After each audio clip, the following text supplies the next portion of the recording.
ଦେଖନ୍ତୁ ଏଇ ଯୋଉ ଜିନିଷଟା ମୁଁ ଧରିଛି ୟାକୁ ପ୍ରାୟ ଲୋକ ଖାଇବାକୁ ପସନ୍ଦ ହିଁ କରନ୍ତି। ଆମ ଘରେ କିଏ ଖାଇବାକୁ ଭଲ ପାଆନ୍ତି ନାହିଁ, କିନ୍ତୁ ମୁଁ ଖାଏ। ସେଥିପାଇଁ ଆସନ୍ତୁ ଆଜି ୟାକୁ ଗୋଟେ ନୂଆ ଷ୍ଟାଇଲରେ ରାନ୍ଧିବା।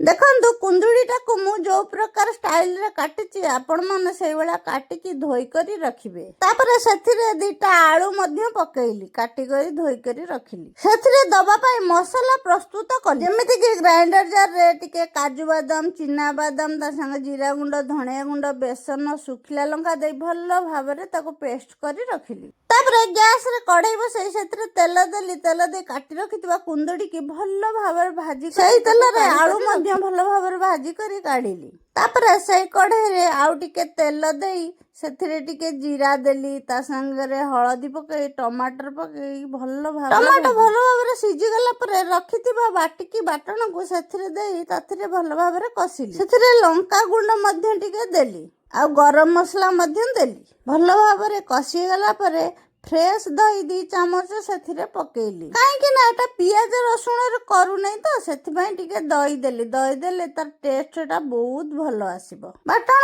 ଭଲ ଭାବରେ କଷିଗଲା ପରେ ସେଥିରେ ଭାଜି ରଖିଥିବା ଆଳୁ ଆଉ କୁନ୍ଦୁରିକି ଦେଇ ତାକୁ 10 ମିନିଟ୍ ଫୁଟିବାକୁ ଛାଡ଼ିଦେଲି।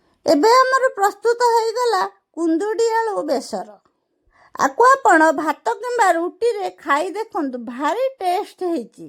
ମୁଁ ଯୋଉ ପରିକା ଭିଡ଼ିଓରେ କରିଛି ଆପଣମାନେ ଥରେ ଘରେ କରି ଖାଆନ୍ତୁ ଏଇପରିକା, ଦେଖିବେ କେତେ ଟେଷ୍ଟ ଲାଗିବ। ମୋ ଭିଡ଼ିଓ ଯଦି ଆପଣମାନଙ୍କୁ ଭଲ ଲାଗିଛି ଗୋଟେ ସବସ୍କ୍ରାଇବ, ଗୋଟେ ଲାଇକ୍ କରିଦେବେ। ଆପଣମାନଙ୍କୁ ମୋର ଭିଡ଼ିଓ ବୋଧେ ଭଲ ଲାଗୁନାହିଁ, ଗୋଟିଏ ବି ସବସ୍କ୍ରାଇବ କରୁନାହାନ୍ତି।